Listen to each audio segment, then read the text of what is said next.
ఈ రోజు ఎపిసోడ్లో అయితే పెద్ద ట్విస్టే ఉంది. కూరలో కారం కలిపి తినిపించింది మన హీరోయిన్ రాధ. ఇక ఆ పాటలు పడలేక మన విక్రమ్ కృష్ణ వెనక్కి వెళ్ళిపోతాడా, లేకపోతే రాధ కోసం అలా వేచి చూస్తాడా? మన విక్రమ్ కృష్ణ ఆరాటానికి మన హీరోయిన్ రాధ కరుగుతుందా? ఇక మన విక్రమ్ కృష్ణతో వెళ్ళడానికి ఒప్పుకుంటుందా? ఇలాంటి మరిన్ని ఇంట్రెస్టింగ్ విషయాలు ఈ రోజు ఎపిసోడ్లో ఉన్నాయి. లాస్ట్లో ట్విస్ట్ అయితే అదిరిపోయింది, అస్సలు మిస్ అవ్వద్దు. ఇక ఈ రోజు స్టోరీ ఏం జరిగిందో చూసేద్దాం, వచ్చేయండి. హీరోయిన్ మన విక్రమ్ కృష్ణ అయితే వెళ్ళిపోమని చెప్తుంది. ఇక మన విక్రమ్ కృష్ణ బాధతో చేసేది ఏమీ లేక అక్కడి నుంచి బయలుదేరతాడు.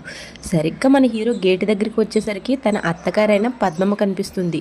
అప్పుడే వచ్చిన పద్మమ్మ అమాయకంగా ఇలా అంటుంది, అల్లుడు గారు ఎక్కడికి వెళ్ళిపోతున్నారు? మీకోసం నేను ఇవన్నీ తీసుకొచ్చాను, మీరు ఏం చేయమంటారు చెప్పండి అని తను ఒక మెనూ కార్డ్ కూడా చెప్తుంది తన అల్లుడికి. ఇక తర్వాత విక్రమ్ కృష్ణ అయితే తెలివిగా ఇలా సమాధానం చెప్తాడు. సరే అయితే మీకు ఎన్ని వంటలు వచ్చో అన్ని వంటలు చేసేయండి అని అంటాడు. దానికి మన పద్మమ్మ, సరే అల్లుడు గారు మీరు కూర్చోండి, నేను చిటికలో చేసేస్తాను అంటుంది. దానికి మన హీరో విక్రమ్ కృష్ణ అయితే చిటికలు అవసరం లేదులేండి, ఒక 4-5 చిటికలైన టైం తీసుకుని స్లోగా చేయండి అని చెప్తాడు. తర్వాత విక్రమ్ కృష్ణ తన అత్తగారితో ఇలా అంటాడు, మొదటిసారి అత్తగారింటికి వచ్చాను, అత్తగారింటి రుచులు చూడకుండా ఎలా వెళ్ళిపోతాను, నేను ఉంటానండి, మీరు వెళ్ళి ఈ వంట చేయండి అని చెప్తాడు. ఇక తను వెళ్ళిపోతుంది. తర్వాత మనసులో ఇలా అనుకుంటాడు, మంచి టైం దొరికిందిరా విక్రమ్ కృష్ణ, ఈ ఛాన్స్ని నువ్వు ఉపయోగించుకోవాలి అని. కానీ వెనక నుంచి రాధ కోపంగా చూస్తూ ఉంటుంది. ఇక చీయని చేదరించుకుని అక్కడి నుంచి వెళ్ళిపోతుంది. తర్వాత ప్రశాంతంగా కూర్చుని నందగోపాల్ సునందాల దగ్గరికి వచ్చి తిను మళ్ళీ అగ్గి రాజేస్తుంది దమయంతి. పాలు తాగుతున్న నందగోపాల్తో ఇలా అంటుంది, ఉదయం లేచి తినడం, తాగడం, నిద్రపోవడం తప్ప మీకు వేరే పనేముందిలే, తాగండి అని చాలా వ్యంగ్యంగా వెటకారంగా మాట్లాడుతూ ఉంటుంది. దానికి మన సునందకైతే చాలా కోపం వస్తుంది. ఇక సునంద తిరగబడి తనను అడుగుతుంది. ఇక వాళ్ళిద్దరూ దెబ్బలాడుకుంటారు. సరిగ్గా ఇదే సమయానికి అక్కడ రామచంద్రయ్య ఇంకా రామచంద్రయ్య తల్లి అక్కడికి వస్తారు. తర్వాత వాళ్ళు వచ్చిన తర్వాత రామచంద్రయ్య అయితే మన దమయంతిని తిడతాడు. అప్పుడు దమయంతి తన ప్లేట్ని ఇలా మారుస్తుంది. నేను పని చేయడం లేదు అంటే తన బాధ్యతను నిర్వర్తించడం లేదు అని అంటున్నాను, తనని ఇబ్బంది పెట్టడానికో కించపరచడం నా ఉద్దేశం కాదు బావగారు అని చెప్పి ఇలా చెప్తుంది. కొడుకు ఏం చేస్తున్నాడో ఎలా చేస్తున్నాడని తెలుసుకునే బాధ్యత కూడా ఈయనకి లేదు అని చెప్తుంది. దానికి నేనేం చేశాను, ఇప్పుడు ఏం జరిగిందని మాట్లాడుతున్నావు అంటాడు నందగోపాల్. తర్వాత దమయంతి ఇక ఈ రాధాకృష్ణుల దొంగ పెళ్లి అని, వీళ్ళు అగ్రిమెంట్ మ్యారేజ్ చేసుకున్నారని, రాధ ఇంట్లోంచి వెళ్ళిపోయిందని, ఇక ఇలాంటి తెలిసిన విషయాలే మళ్ళీ చెప్తూ ఉంటుంది. ఇక వీళ్ళకు కూడా ఈ మాటలు వినడం చాలా విసుపుగా అనిపిస్తుంది. ఇక్కడే దమయంతి మరొక అనుమానపు బీజాన్ని వీళ్ళకి నాటుతుంది. నిజంగానే విక్రమ్ కృష్ణ వాళ్ళ అత్తగారికి బాగోలేదని రాధ వెళ్తే ఎప్పుడో వెళ్ళిన విక్రమ్ కృష్ణ ఈ పాటికి ఇంటికి రావాలి కదా, ఎందుకు రాలేదు అని అడుగుతుంది. ఇక తర్వాత దమయంతి మాటలకి వాళ్ళకి ఏం మాట్లాడాలో కూడా తెలియక వాళ్ళు అయితే అక్కడి నుంచి వెళ్ళిపోతారు. తర్వాత సీన్ అయితే మన హీరో దగ్గర మొదలవుతుంది. మన హీరో లింగి కట్టుకుని దానిపైన బనేను ఇంకా టవల్తో అత్తగారింట్లో కూర్చుని ఏదో ఆలోచిస్తూ ఉంటాడు. ఇక అంతలో సరిగ్గా అక్కడికి వచ్చిన పద్మమ్మ, అల్లుడు గారు బోన్ చేద్దురుగాని రండి అంటుంది. ఆ మాటకు మన హీరో విక్రమ్ కృష్ణ అయితే, అల్లుడు గారు చేస్తే సరిపోదు కదండి, కూతురు గారు కూడా చేయాలి కదా అని అంటాడు. దానికి పద్మమ్మ, సరే అయితే ఉండండి, నేను మా అమ్మాయిని పిలుచుకుని వస్తానని వెళ్తుంది.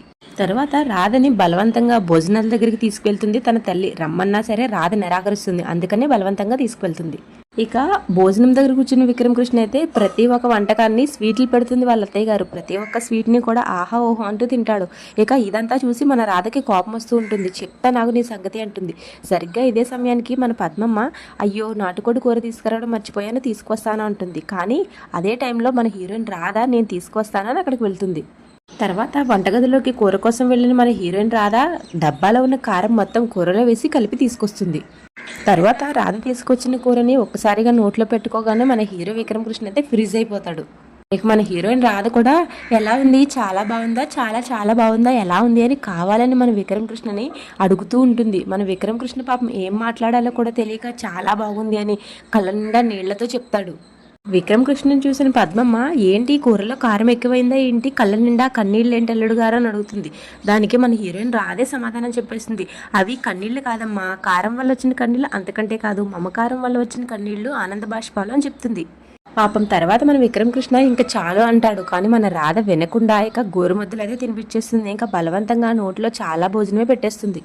పాపం మన విక్రమ్ కృష్ణ ఆ భోజనం తినలేక చాలా ఇబ్బంది పడిపోతూ ఉంటాడు. ఇక నోరంతా మండిపోయి చాలా బాధపడతాడు. ఇక అదే సమయంలో మన దమయంతి కారంగా ఉన్నట్టుంది, మంచినీళ్ళు తాగండి అల్లుడు గారు అని మంచినీళ్ళు ఇవ్వబోతే కావాలనే మన హీరోయిన్ రాధ ఆ మంచినీళ్ళ గ్లాసును కూడా కింద పడేస్తుంది. ఇక తర్వాత ఇలా చెప్తుంది, అయినా మా వారు మంచినీళ్ళు తాగరమ్మా భోజనం చేసేటప్పుడు అని.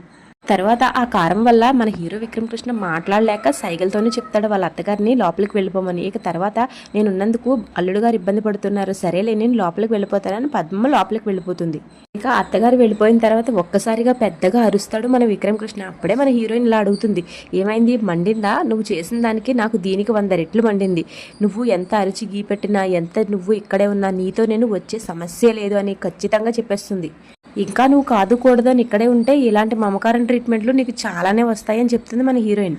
దానికి మన హీరో విక్రమ్ కృష్ణ అయితే ఇలా సమాధానం చెప్తాడు, నువ్వు ఇలాంటి కారం ట్రీట్మెంట్లు ఇచ్చినా, షాక్ ట్రీట్మెంట్లు ఇచ్చినా నేను మాత్రం ఇక్కడ నుంచి వెళ్ళను. నేను ఇక్కడి నుంచి వెళ్ళడం అంటూ జరిగితే అది నిన్ను తీసుకుని వెళ్తాను అని మన హీరో విక్రమ్ కృష్ణ కూడా గట్టిగానే చెప్తాడు. తర్వాత రోజు ఉదయం మన రాధకైతే జైలు నుంచి ఫోన్ వస్తుంది. ఇక జైలర్ గారు చేస్తారు. ఇక్కడతో ఈ రోజు ఎపిసోడ్ అయితే అయిపోతుంది. రేపటి ఎపిసోడ్ ఇంకా ఇంట్రెస్టింగ్గా ఉండబోతుంది. మన సేనయ్య మీద హత్యా ప్రయత్నం జరుగుతుంది. ఇక సరిగ్గా అదే సమయానికి మన హీరో విక్రమ్ కృష్ణ అక్కడికి వెళ్ళి మన సేనయ్యని అయితే కాపాడతాడు. ఇక రాధతో ఇలా చెప్తాడు, మీ నాన్నను ఎవరు ఇలా చేయాలనుకుంటున్నారో ముందుగా మనం అది కనిపెట్టాలి. తర్వాత వాళ్ళని జైలుకి పంపించి తర్వాత మీ నాన్నని బయటకు తీసుకురావాలి అని చెప్తాడు. దానికి మన రాధ చాలా సంతోషించి ఇక మన హీరో విక్రమ్ కృష్ణ అయితే హక్ చేసుకుంటుంది. అదండి రేపటి స్టోరీ కూడా తెలుసుకున్నారు కదా. ఇక మన ఛానల్ని సబ్స్క్రైబ్ చేసుకుని బెల్ ఐకాన్ ఆన్లో పెట్టుకొని డైలీ ఇలాగే నేను పెట్టే వీడియోస్ మీ మొబైల్లో చూసేయచ్చు. Thank you so much.